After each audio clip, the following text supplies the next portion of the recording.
مدينة القصر الكبير البارح غرقات ولات كتبان بحال شي مسبح كبير. المهم الخوت اليوم ما غاديش نزوق معكم في الهضره، اللي شافوا الفيديوهات ديال هاد الايامات اللي دازوا غادي يعرفوني علاش داوي، حيت الصراحه راه ما كانتش غير الشتا عاديه. تخيل معايا الشتا تهبط لك حتى لدارك وتدخل لك حتى لفراسك، هو هاد اللوكوس اللي كان ديما ناعس خرج للديور ديال الناس وبدا كيغرق فيهم، وبلا ما ندوي على الطوموبيلات اللي ولاو غاديين فوق الماء بحال شي باطوات. واش بصح المدينه غتمشي فيها؟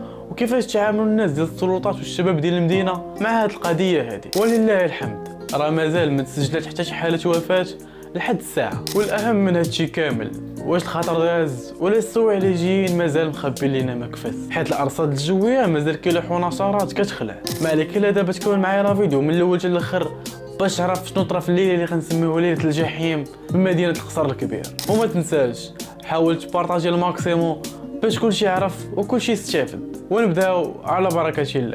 اللي كنهضروا عليه